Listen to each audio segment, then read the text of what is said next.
नमस्कार, मैं प्रियांशी और आप देख रहे हैं छत्तीसगढ़ का तेजी से बढ़ता digital news channel Janjgir first. चलिए आगे बढ़ते हैं आज की तमाम छोटी बड़ी खबरों की ओर।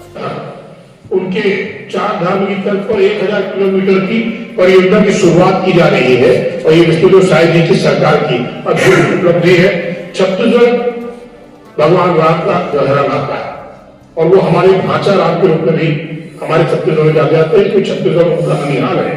तो हमारे 14 सालों में से 10 साल उन्होंने इसी छत्तीसगढ़ के दंडकारण्य क्षेत्र में गुजारे।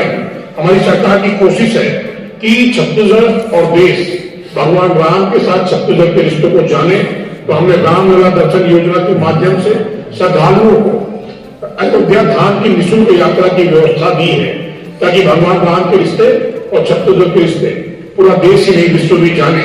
हम मुख्यमंत्री तीर्थ यात्रा योजना के माध्यम से राजीव कुंभ कल्प का वैभव भी फिर वापस लौटा रहे हैं और देश में तीर्थ यात्रा योजना स्थापित करके छत्तीसगढ़ के बुजुर्गों के लिए माननीय विष्णुदेव साय जी की सरकार श्रवण कुमार के रूप में अपनी जिम्मेदारियां निभाने को तैयार है।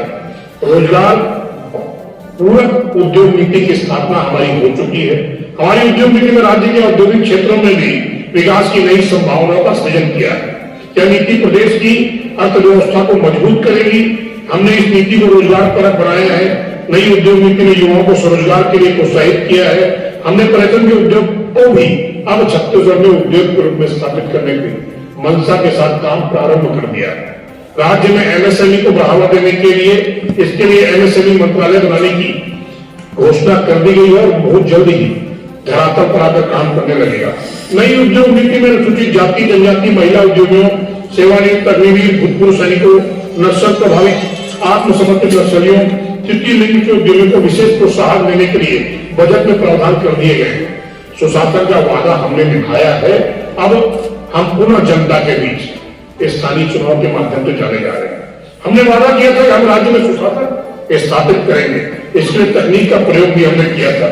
गुड गवर्नेंस स्थापित करने के शासकीय योजनाओं में रियल टाइम मॉनिटरिंग अटल मॉनिटरिंग पोर्टल के माध्यम से की जा रही है। सीएमओ पोर्टल के माध्यम से कोई भी नागरिक शासन की किसी भी योजना का लाभ और उसके जुड़ी हुई शिकायतें कर सकता है। नागरिक का मुख्यमंत्री मंत्री अधिकारियों से सहजता से मिले, इसकी व्यवस्था भी स्वयं मुख्यमंत्री जी ने जन दर्शन के माध्यम से प्रारंभ की है। राज्य के कार्यालयों में सटीकता से काम हो, इसके लिए भी प्रशासन प्रतिबद्ध है। नक्सलवाद का सफाया और दुर्गम क्षेत्रों में लोकतंत्र पहुंचे, इस परिकल्पना के साथ विष्णुदेव साय जी की सरकार काम कर रही है। पिछले 1 वर्ष में नक्सलवाद के उन्मूलन पर छत्तीसगढ़ की सरकार बहुत लंबे समय से काम कर रही है। बीते 1 वर्ष में 2013 नक्सलियों को मुठभेड़ में हमने मार गिराया है और करीब 1750 मैं पॉइंट नोटेड कर रहा हूं 1750 नक्सलियों को या तो आत्मसमर्पण करने के लिए हमने मजबूर किया है या उन्हें गिरफ्तार करके जेल के सलाखों के पीछे डाला है। यह अपने आप में छत्तीसगढ़ की बड़ी उपलब्धि है। हमारी एक बड़ी कामयाबी यह भी है कि हम नियत निर्णय योजना के तहत बस्तर के अंदरूनी गांवों में लोकतंत्र की स्थापना की व्यवस्था की चिंता कर रहे हैं। बस्तर ओलंपिक का आयोजन हमने वहां के युवाओं को रचनात्मक गतिविधियों को जोड़ने के लिए कल देश के यशस्वी गृह मंत्री माननीय अमित शाह जी के कर कमलों से उद्घाटित होकर प्रारंभ हो जाएगा। माओवादी आतंक पीड़ित जिले में विद्यार्थियों को तकनीकी और व्यावसायिक शिक्षा के साथ ब्याज रहित ऋण मिले, ऐसी हम व्यवस्था कर रहे हैं। शिक्षा की नई अलख हमारी सरकार ने जगाई है। राज्य में नई शिक्षा नीति लागू कर दी गई है। राज्य की प्रतिभाओं को निगरानी के लिए रायपुर सहित 13 जगहों पर नालंदा परिसर जैसे उत्कृष्ट श्रेणी के लाइब्रेरी स्थापित किए जा रहे हैं। अपने वादे के मुताबिक हमने तो सबसे बड़ी बात कही कि सीजीपीएससी में परीक्षा प्रणाली को बेहतर बनाने के लिए हम काम प्रारंभ कर चुके हैं। पूरी पारदर्शिता के साथ परीक्षाएं हुई है और उनके परिणाम भी घोषित किए जा रहे हैं। इस राज्य की प्रतिभाओं का विश्वास और आमजनों का विश्वास छत्तीसगढ़ राज्य लोक सेवा आयोग के प्रति बढ़ रहा है। मैं आपको ध्यान दिलाना चाहता हूं कि पूर्ववर्ती सरकार में नीलामी के आधार पर पोस्टिंग होती थी और विश्वास खो दिया था हमने अपने राज्य के सबसे प्रतिष्ठित परीक्षा का। ये आपको ध्यान दिलाना चाहता हूं कि कोचिंग सेंटरों पर परिवार के बुजुर्ग अपनी संपत्ति बेच के अपने बच्चों को पढ़ाते थे परंतु देखने में ये आया, जो अभी न्यायिक प्रक्रिया है, टिप्पणी नहीं करना चाहूंगा, कि वहां पर सदे बदे नीलामी पद्धति के आधार पर छत्तीसगढ़ राज्य लोक सेवा आयोग के पदों की पंदरवाट होती रही, जिसके विरुद्ध कार्रवाई चल रही है।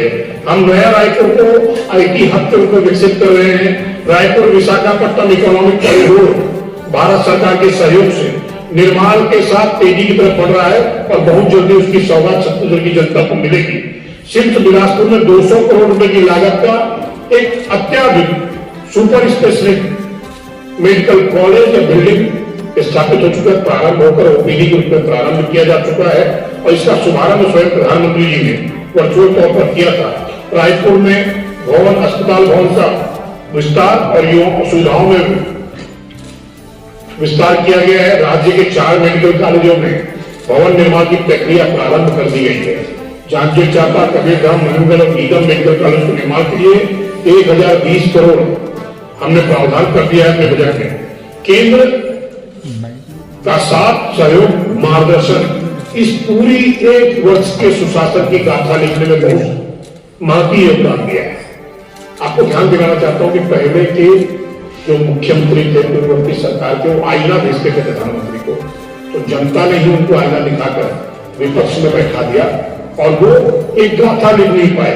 छोटा उदाहरण देता हूं आपको, आयुष्मान जैसी योजनाओं को रोककर यूनिवर्सल हेल्थ स्कीम जैसी लाभ योजना लागू किए और छत्तीसगढ़ के स्वास्थ्य के नाम पर वंचित परिवारों के साथ धोखा किया। आज पुनः आयुष्मान जैसी योजना छत्तीसगढ़ में लागू हो गई है और सबसे अच्छी बात यह है कि 70 साल से ऊपर के बुजुर्गों को भी अब इसका लाभ मोदी जी की गारंटी के तहत मिल रहा है, जो प्रारंभ हो चुका है। अपने आप में बहुत ही बड़ी बात है। प्रदेश में डबल इंजन की सरकार होने से एक समय राज्य बहुत तेजी से प्रगति की है। 31,000 करोड़ रुपए की सड़क की परियोजनाएं, 31,000 करोड़ रुपए की सड़क की परियोजनाएं केंद्र सरकार की सहमति से प्रारंभ की जा चुकी है, यह स्वीकृति मिल गई है। 2 सालों में छत्तीसगढ़ में सड़कों का मजबूत नेटवर्क आपको मिल जाएगा। साथ ही रेल नेटवर्क को मजबूत करने के लिए हमें केंद्र सरकार से अनेक महत्वपूर्ण रेल परियोजनाओं और लाइनों की स्वीकृति मिल गई है। छत्तीसगढ़ का यह रजत जयंती वर्ष है। हम 25 साल युवा तरुणाई की तरफ बढ़ रहे हैं। इस खास वर्ष में खास उपलब्धि पाने के लिए हम खास तैयारियों के साथ अपनी योजना के क्रियान्वयन की तैयारी कर चुके हैं। 1 नवंबर 2025 को जब हम प्रदेश की स्थापना की रजत जयंती वर्ष मनाएंगे, तब हम नई उपलब्धियों का जश्न भी मनाएंगे और हमने 2028 तक प्रदेश की जीडीपी को 10 लाख करोड़ तक पहुंचाने का लक्ष्य रखा है। और ये मुझे ऐसा लगता है कि भारतीय जनता पार्टी के वैचारिक पृष्ठभूमि के साथ चलने वाली सरकार का, विष्णुदेव साय जी के सुशासन पर मोदी जी की गारंटी से एक लक्ष्य हम बहुत जल्दी प्राप्त कर लेंगे। हमारे विकास और विश्वास की इस गाथा में आप हमेशा साक्षी और सहभागी रहेंगे। शासन के विकास कार्यों और लोक हितकारी योजनाओं को जनता के बीच ले जाने का आप सबका सहयोग महत्वपूर्ण है। इस अवसर पर मैं आप सबको पुनः धन्यवाद ज्ञापित करता हूँ और छत्तीसगढ़ की सम्मानित जनता का, उनके समर्थन का, विश्वास का, आशीर्वाद के लिए पुनः अपनी सरकार की ओर से आभार व्यक्त करता हूं। हम सभी छत्तीसगढ़ को विकसित बनाकर भारत के यशस्वी प्रधानमंत्री नरेंद्र मोदी जी के विकसित भारत के संकल्प को सिद्ध करने में अपना अमूल्य योगदान देंगे। छत्तीसगढ़ को मिली इतनी अपार उपलब्धियों के लिए पुनः आप सबका आभार, बहुत बहुत धन्यवाद।